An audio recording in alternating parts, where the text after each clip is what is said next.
Assalamualaikum warahmatullahi wabarakatuh. Nama saya Nur Faikah Hazwani binti Ghazali.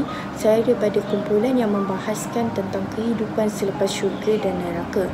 Jadi bagi isi yang saya akan mengetengahkan ialah keabadian.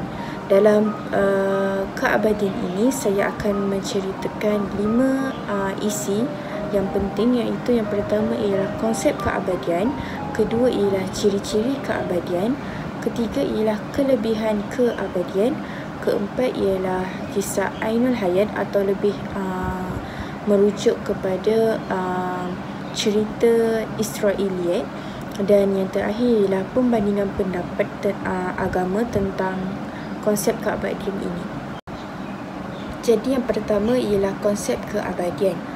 Keabadian ini boleh didefinisikan sebagai abadi, ialah permulaan yang tiada pengakhiran atau wujud berterusan selama-lamanya.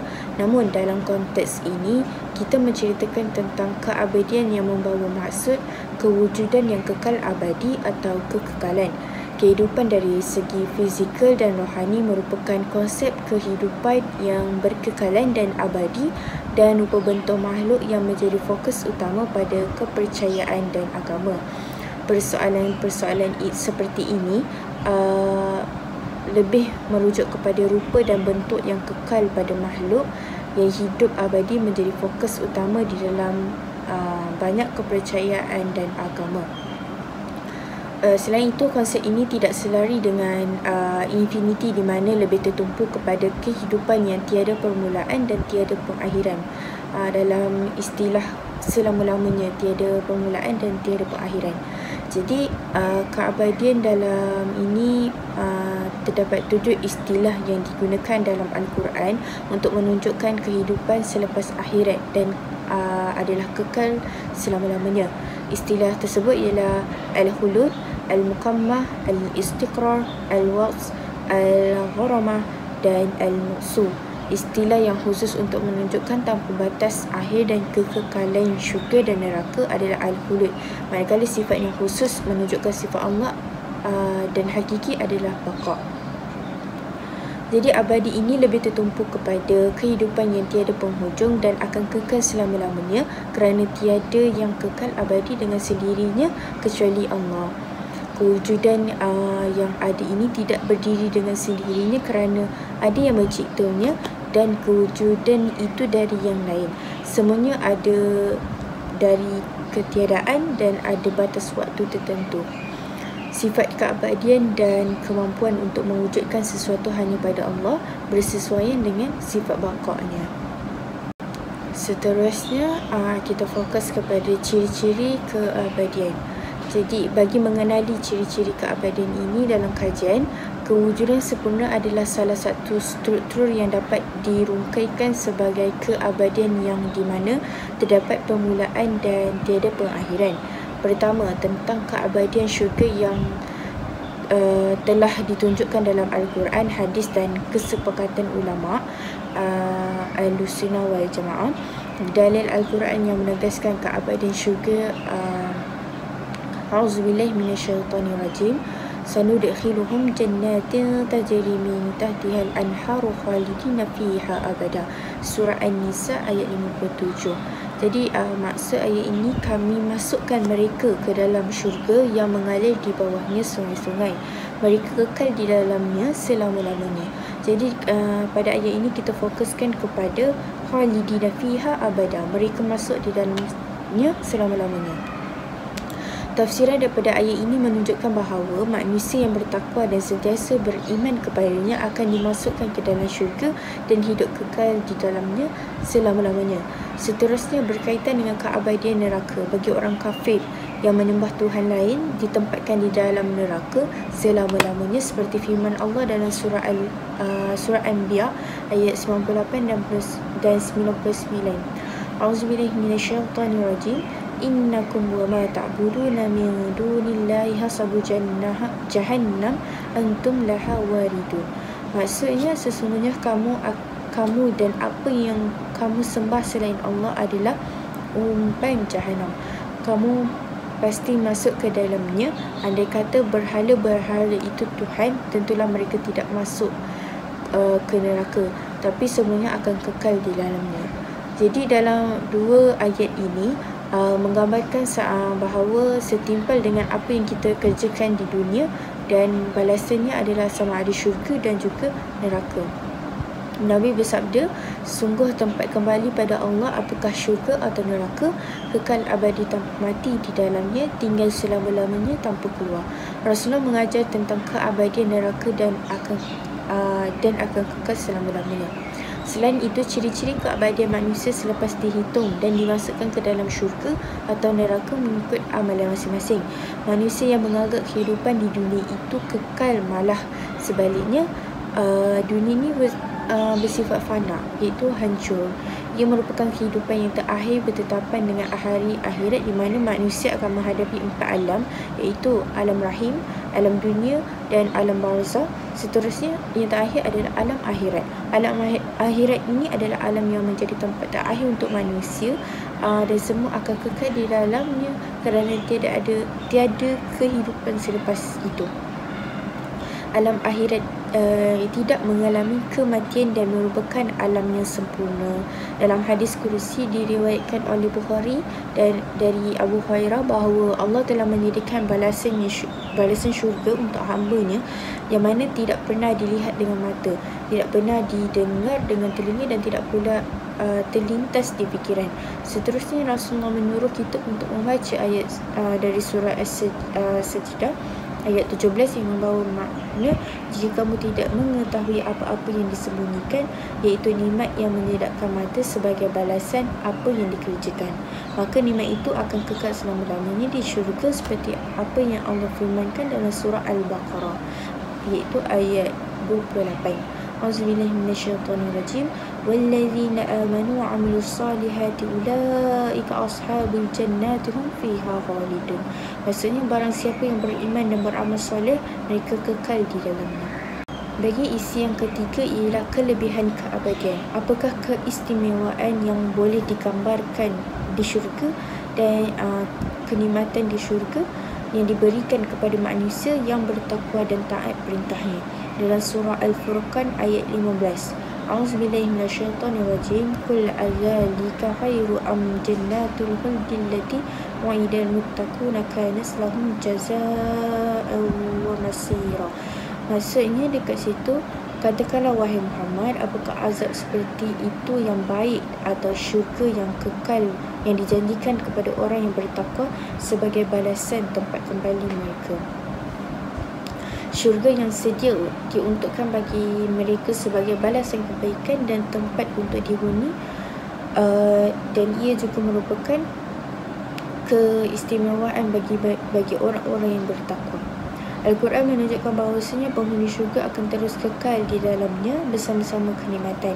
Mereka tidak akan berpindah ke neraka, namun ada sesetengah pendapat mengatakan bahawa mereka akan ke neraka dengan tujuan menziarahi, seperti yang disebut dalam surah At-Taubah ayat 21. Tuhan mereka mengembirakan mereka dengan memberikan rahmat, keredaan dan syurga. Mereka memperolehi kesenangan yang kekal di dalamnya. Jadi kenikmatan syurga akan kekal dan abadi di dalamnya dengan sebagai balasan bagi orang yang bertakwa, beriman dan beramal mulia semasa di dunia. Kenikmatan yang berada di syurga jauh lebih besar dari nikmat yang ada di dunia, sehingga mereka tidak mahu berpindah dan tidak akan memikirkan keluarga mereka yang berada di neraka. Seterusnya berfokus kepada kisah Ainul Hayat, iaitu sebagai kisah Israiliyat, yang mana dalam cerita ini menceritakan tentang Nabi Khidir yang mendapat syafaat, yang mendapat air keabadian. Jadi Al-Quran tidak pernah menyebut nama Khidir, tetapi hanya melambangkan sifatnya yang soleh serta keistimewaan berikutan dengan apa yang diriwayatkan oleh Imam Bukhari daripada Rasulullah. Maksudnya ialah sesungguhnya dia dinamakan Khidir kerana dia duduk di atas pasir ataupun tanah kering yang putih. Maka apabila pasir itu bergerak di belakangnya, pasir itu berubah menjadi hijau. Jadi Mujahidah mengatakan bahawa mereka diberi nama Khidir kerana apabila dia solat sekitar akan bertukar hijau. Seterusnya, Khidir adalah seorang Nabi yang dipanjangkan umurnya dan terlindung dari pandangan mata manusia. Ini adalah salah satu kisah Israiliyat yang mana mereka mengatakan Nabi Khidir ini adalah Nabi yang boleh hidup selama-lamanya. Ini kerana mereka perlihat Nabi Khidir di tempat yang mulia. Jadi sebarang penolakan tentang hujah mengatakan Nabi Khidir itu tidak wujud perlu disertakan dengan dalil dan hujah.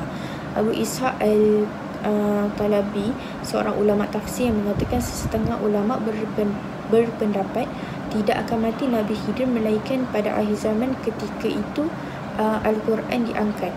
Antara punca Nabi Khidir wujud sehingga sekarang kerana Nabi Khidir telah minum air Ainul Hayat, iaitu air yang diturunkan dari syurga. Dan juga ada terdapat hadis yang mengatakan sesungguhnya Rasulullah telah menceritakan sebab musafirnya Zulkarnain. Pada mulanya Zulkarnain telah terbaca dalam beberapa kitab kenyataan bahawa salah seorang dari anak Sam bin Nuh akan minum air Ainul Hayat. Dengan itu akan dipanjangkan umur dan berterusan hidup. Oleh sebab itu Zulkarnain meminta sahabatnya yang bernama yang di mana sahabatnya itu daripada kalangan malaikat untuk menunjukkan di manakah terdapat air Ainul Hayat tersebut. Jadi pada pandangan akal, pada zaman Rasulullah, Nabi Khidir tidak pernah datang bertemu dengan Nabi. Malah tidak ada dalil dari Quran yang menceritakan tentang keabadian Nabi Khidir. Dan juga tidak ada pendapat yang mengatakan Nabi Khidir masih hidup.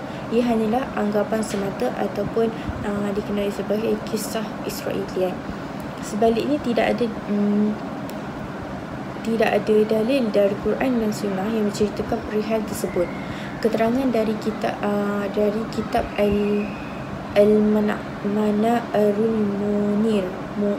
Mana'arul Munif fil hadisah sahih wal ad-da'if oleh Ibnul Qayyim bahawa hadis maudhu' yang diterima ialah hadis yang berkaitan dengan kehidupan Nabi Khidir semuanya adalah dusta. Jadi bagi menjawab kisah Khidir dengan menggunakan nas Al-Quran, surah Al-Anbiya ayat 34. Auzubillahi minasyaitonirrajim. Wa ma ja'alna li basyarin min qablikal khulda afa in mitta fahumul khalidun.